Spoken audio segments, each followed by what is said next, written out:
جو خواہش کا غلبہ ہوتا ہے اس میں اتنا مرعوب ہو جاتا ہے، مغلوب ہو جاتا ہے کہ اس کو پھر سمجھ نہیں ہوتی کہ بھئی میں کیا کر رہا ہوں۔ تو یہاں پہ حضرت لوط علیہ السلام نے ان کی توجہ اسی بات کی طرف کروائی کہ تم مردوں کے ساتھ شہوت رانی کرتے ہو اور جب کہ تم عورتوں کو چھوڑ دیتے ہو، یہ عمل سراسر تمہاری نفسانی اور نفسیاتی جو خواہش ہے اس کے تابع ہے۔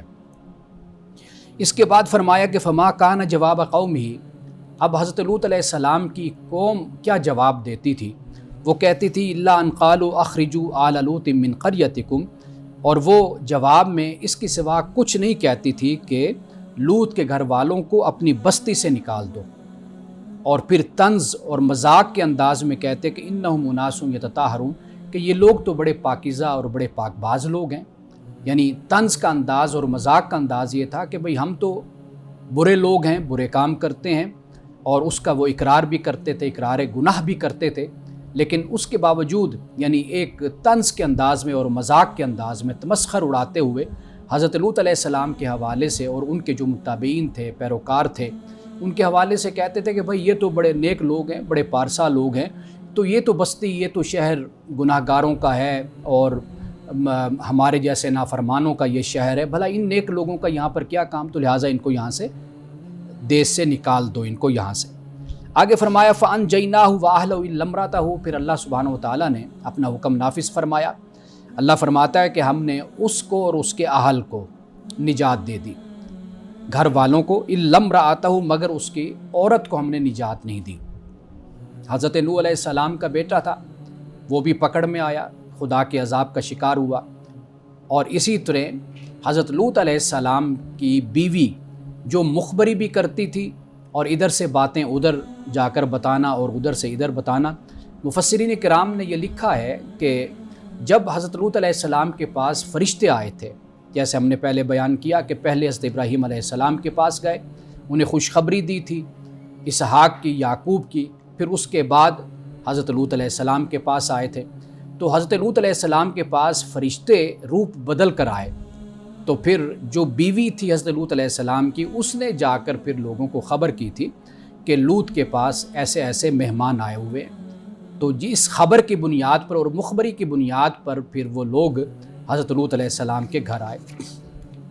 تو یہاں پر اللہ پاک نے اس بات کو بیان کر دیا کہ سب کو نجات دی، لیکن حضرت لوط علیہ السلام کی بیوی کو نجات عطا نہیں کی۔ اب یہاں پر ہمیں یہ بات بھی سمجھ آ جاتی ہے کہ نجات کس کے لیے ہے اللہ کے نزدیک۔ فرمایا قدرناہا من الغابرین، اور ہم نے اس کا طے کر دیا تھا کہ وہ پیچھے رہ جانے والوں میں سے ہو جائے۔ یہ طے کر دیا یا مقرر کر دیا، اس سے مراد کیا ہے؟ اس سے مراد یہ ہے کہ اس کا کردار، اس کا عمل اور اس کا طرز زندگی جو تھا، وہ اس کا نتیجہ یہی تھا کہ وہ پیچھے رہ جانے والوں میں ہو گئی۔ اب اس کے بعد اللہ پاک نے جو عذاب نازل کیا اس کو مختصر یہاں پر بیان کر دیا۔ تو فرمایا وَأَمْطَرْنَا عَلَيْهِمْ مَطَرًا، کہ ہم نے ان پر پھر بارش برسائی۔ اب یہ بارش کیا ہے؟ قرآن پاک نے اس کو بیان کیا ہے کہ حجارۃ من سجیل منضود، یعنی یہ پتھر تھے اور تہ بتہ پتھر اللہ سبحانہ وتعالیٰ نے اس کی برسات اور اس کی بارش اس پر کی، اس قوم پر۔ فساء مطر المنذرین، اور پھر فرمایا کہ یہ کیسا برا برساؤ تھا کہ جو اللہ تعالیٰ نے اس قوم پر کیا۔ اور یہ قوم کون سی ہے؟ کہ ماطر المنذرین، منذرین سے مراد کہ جن کو ڈرایا گیا، یعنی یہاں پر اتمام حجت بھی ہو گیا۔ اللہ نے اس بات کو بیان کر دیا کہ یہ وہ قوم ہے کہ ایسے نہیں ہے کہ ہم نے اتمام حجت نہیں کیا، ہم نے کسی پیغمبر کو نہیں بھیجا اور پیغمبر نے ان کو مہلت نہیں دی، ان کو تبلیغ نہیں کی، ان کو دعوت نہیں دی، اللہ کے پیغام کی طرف نہیں بلایا، ایسا نہیں، بلکہ اللہ سبحانہ وتعالیٰ نے ان کو مہلت بھی دی اور ان کو وقت بھی دیا کہ یہ پلٹ آئیں اور اپنی نافرمانیوں کو چھوڑ دیں۔ تو اللہ پاک نے یہاں پر منذرین کا لفظ استعمال کیا، یعنی وہ قوم کہ جس کو ڈرایا گیا۔ اب اس کے بعد جو آخری آیت ہے کہ جس پہ آپ یوں کہہ لیجئے کہ یہ جو 19واں پارہ ہے اس کا بھی اختتام ہوتا ہے، پھر اس کے بعد 20ویں پارے کا آغاز ہوگا۔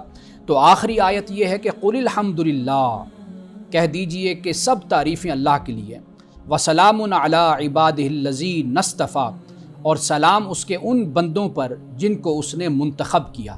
اب چونکہ اختتام ہو رہا ہے واقعات کا، تو لہٰذا اب ان اللہ کے چنے ہوئے بندوں میں، برگزیدہ بندوں میں کون ہیں؟